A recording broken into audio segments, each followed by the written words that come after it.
안녕하세요. 채권맨입니다.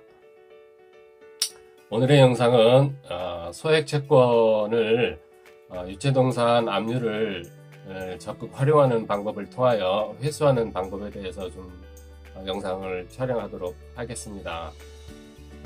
채권의 일종인 민사채권과 상사채권을 막론하고 만약에 판결문이 있다면 우리가 채권 회수를 함에 있어서 강제집행을 통해서 만약에 채무자가 자의로 이제 변제를 하지 않는다 그러면 강제집행을 통해서 회수를 할 수가 있습니다. 근데 이제 채무자의 신용이 양호해서 예금이 은행 통장에 예금이 있다든가 또는 부동산이 있을 경우에는 그 부동산 압류를 통해서 또는 은행 통장 압류를 통해서 빠른 시간 내에 채권 회수를 할 수가 있지만 그렇게 해서 채권 만족을 얻을 수가 있죠. 그러나 채권 추심 중에서 가장 어려운 부분이 있습니다.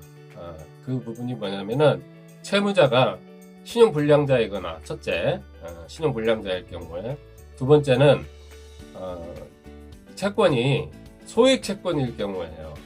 소액채권. 그래서 첫 번째가 채무자가 신용불량자일 경우에 두 번째가 채권 내용이 소액채권일 경우에, 그래서 소액채권은 이제 통상적으로 500만원 미만이거나 통상적으로 한 1000만원 미만 정도 되는 소액채권일 경우입니다.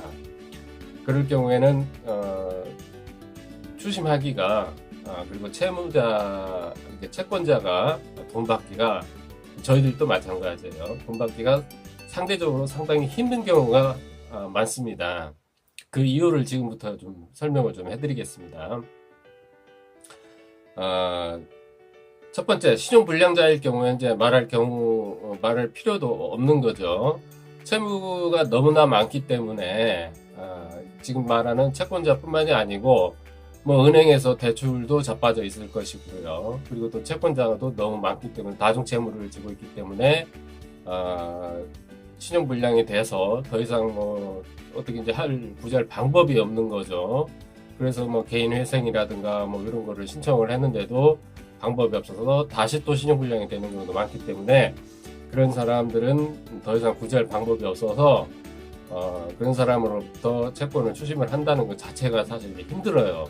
그럴 경우에 이제 채무자가 신용불량자일 경우에는 채권을 회수하기가 상당히 힘들고 그런 경우가 하나가 있고요. 그 다음에 이제 또 하나가 채권 금액이 이제 너무 소액일 경우입니다. 이럴 경우에는 뭐가 힘이 드느냐면 채무자가 그 채권에 대해서 부담감을 갖지를 않아요. 부담을 갖지를 않습니다. 예를 들어서 채권자가 저희들한테 이제 그 채권을 위임을 하는 경우가 있어요. 근데 이제 채권 내용을 보니까 200만원, 300만원, 예를 들어서 500만원 미만 이런 채권일 경우에는 저희가 접촉을 하더라도 예전에는 그렇지를 않았는데 지금은 그렇지가 않아요. 기다리다 보면은 국가에서 채무도 이렇게 없애주잖아요. 그러니까 그런 걸 기다리는 사람들도 상당히 많아요. 기다리다 보면은 채권을 없애주니까 내가 지고 있는 채무를 탕감을 해주잖아요.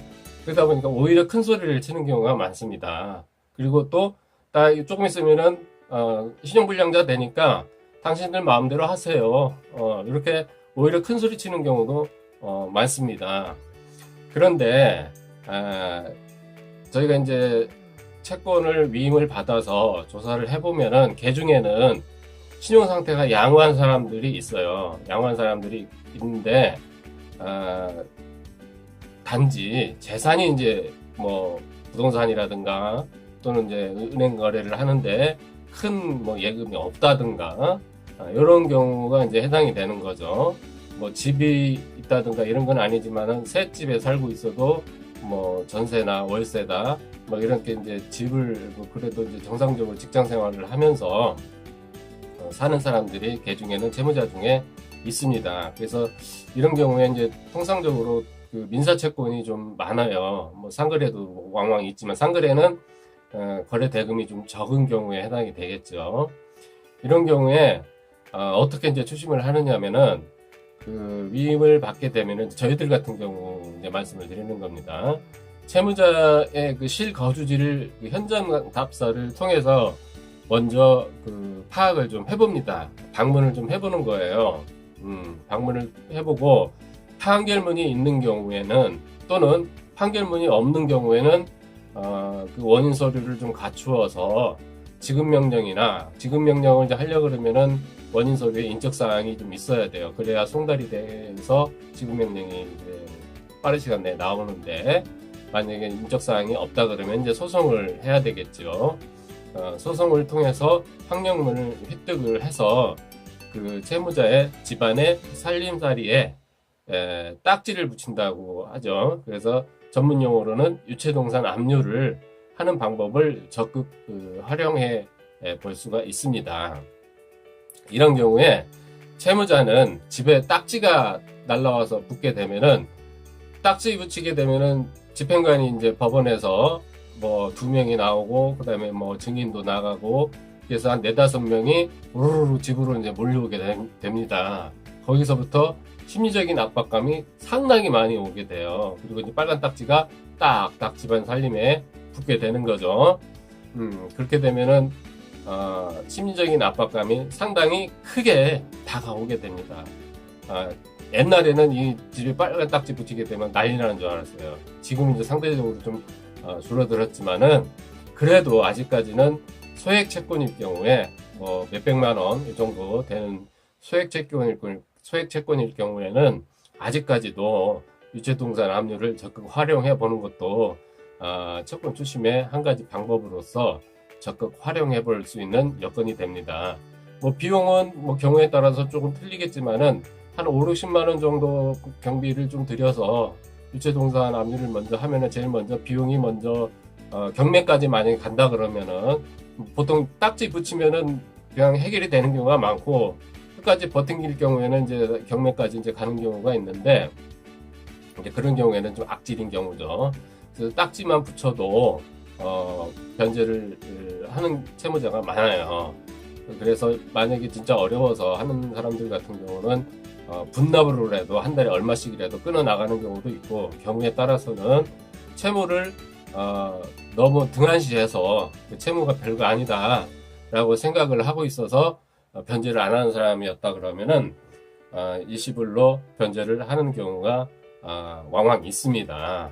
그래서 이 유체동산 압류를 내 채권이 소액 채권일 경우에 적극 활용해 보면은 괜찮습니다. 그리고 또 저희들도 실무에서 하는 경우에 또 효과를 보는 경우가 많기 때문에 유체동산 압류를 적극 활용을 합니다.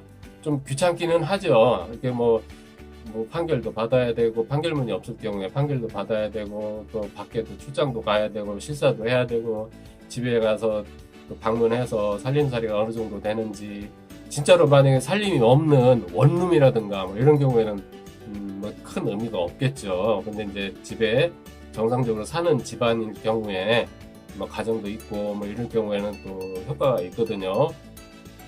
혼자 사는데 원룸인데 뭐 집에 갔더니 텔레비전 한 대만 딸랑 있더라, 이런 경우에는 효과가 없죠. 그래서 집에 꼭 실사를 한번 나가보는 게 꼭 필요합니다. 그래서 이제 결론적으로 종합을 해서 말씀을 좀 드리면은, 결론적으로 소액 채권의 경우에 그냥 뭐 돈 달라고 독촉만 할 게 아니라 이렇게 유체동산 압류를 해보면은 채무자가 가지는 부담감을 상당히 많이 느끼기 때문에 이 제도를 적극적으로 활용을 해서 채권 추심의 만족을 얻어보면은 괜찮은 채권 추심의 한 일환으로 볼 수가 있습니다. 이상 그 소액 채권에 대한 추심 방법으로서 유체동산 압류의 그 소액 채권의 그 채권 추심의 방법으로서 활용을 해보는 거에 대해서 알아보았습니다. 그래서 이번 영상에서는 그 유체동산 압류 이거에 대해서 한번 영상을 제가 촬영을 좀 해봤고요. 이상 채권맨이었습니다. 다음 영상에서도 좀 유익한 영상이 될 수 있도록 또 그 채권 추심에 대해서 말씀드리도록 하겠습니다. 이상 채권맨이었습니다. 감사합니다.